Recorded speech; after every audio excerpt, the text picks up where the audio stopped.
پیغمبر علیہ الصلاۃ والسلام د حضرت خدیجة الکبری رضی الله تعالی عنها نشپگ اولاد شوی.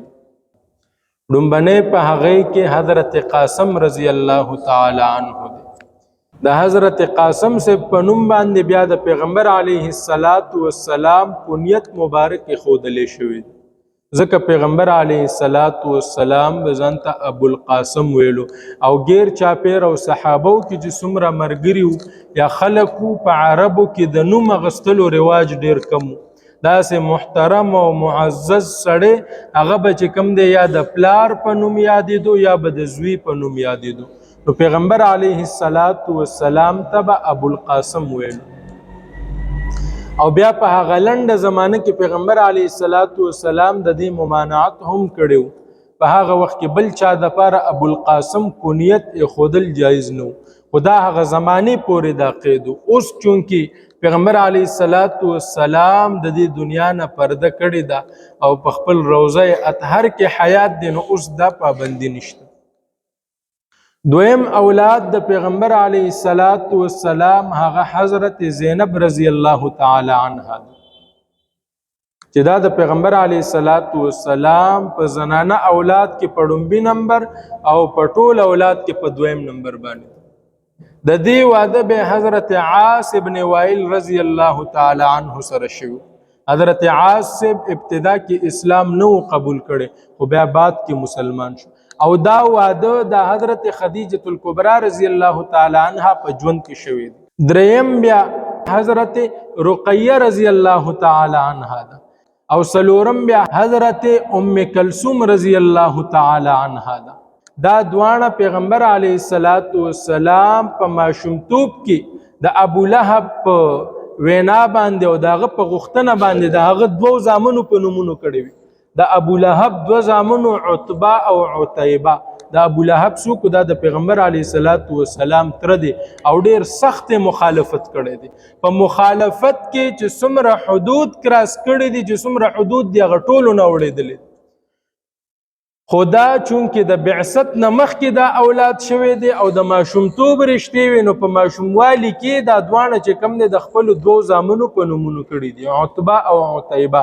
او بیا چې کله پیغمبر علیه الصلاۃ والسلام بعثت وشو او د ابو لهب په هغه بدماشي او د هغه په بد کردار باندې صورت نازل شو، تبت یدا ابي لهب وتب. د هغې نه پس بیا ابو لهب خپل دواړه زامن مجبور کړل چې دا نکاح ماته کړي او دې ته طلاق ورکړي. دې کې چې کوم دی رخصتي او واده نه شوی.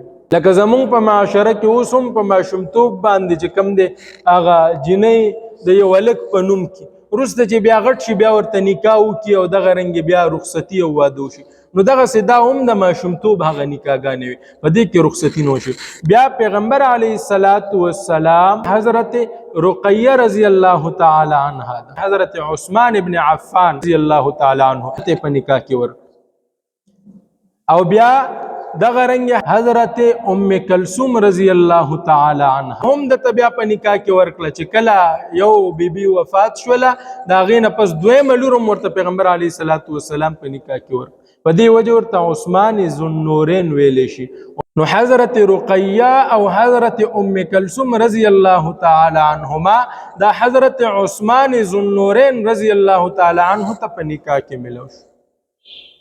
او بیا اخیری اولاد په زنانه اولاد کې حضرت فاطمه الزهرا رضی الله تعالی عنها دا حضرت علی المرتضی رضی الله تعالی عنه ته په نکاح کې ملو شو. او شپږم هغه حضرت عبدالله دی چې هغه طیب او طاهر لقب باندې هم مشهور دی.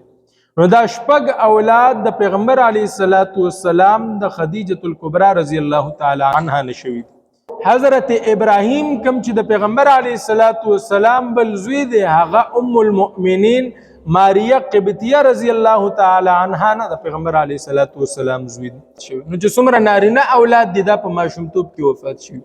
او چې کوم لوریانې دي هغه بیا یو عمر ته رسیدلی دي او د پیغمبر علیه الصلاۃ والسلام په حیات کې درې لوریانې چې کوم دي هغه وفات شو، لکه حضرت زینب صاحبه، حضرت رقیه او حضرت ام کلثوم. دا د پیغمبر علیه الصلاۃ والسلام په ژوند مبارک کې وفات شوي دي.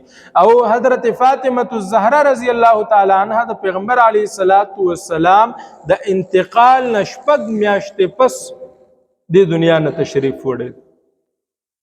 په حالت د مرګ کې پیغمبر علیه الصلاۃ والسلام حضرت فاطمه صاحبه راوغوښتله او ورته ویلې په غوږ کې ورسره خبرې وکړلې. حضرت فاطمه صاحبه چې کله هغه خبرې واورېدل اول په جړا شول او بیا په خندا شول. وفات نه بعد ام المؤمنین عائشه صدیقه رضی الله تعالی عنها ترنه تپوس کوي چې تا پیغمبر علیه الصلاۃ والسلام تا ته په آخري حالت کې هغه کومې خبرې وکړلې چې تا اول وجړل او بیا دې وخندل. نو حضرت فاطمه الزهرا رضی الله تعالی عنها فرمایي چې پیغمبر علیه الصلاۃ والسلام ما ته فرمایل چې الله رب العزت په دې بیماری کې زما مرګ لیکلی او بیا یې راته فرمایل چې زما په اهل او عیال کې به د ټولو نه ډومبۍ هغه ښځی چې ته به راځې او ما سره به میلاویږي، یعنی ما نه بعد بیا ستا نمبر دی. نو چې اول خفه په دې شومه چې زما خوږ بابا جان دی دنیا نه ځي، نو په دې وجه ما وجړل. خو چې بیا کله وفرمایل چې ته به ما سره ټولو نه پیله میلاویږي زما د مرګ نه پس، نو بیا په دې باندې خوشحاله شوم چې دا جان نه هغه جان کې به چې کوم دی بیا زه تاسو سره یو ځای. نو دا د پیغمبر علیه الصلاۃ والسلام د حضرت خدیجه الکبرا رضی الله تعالی عنها نه د اولاد هغه سلسله او تذکره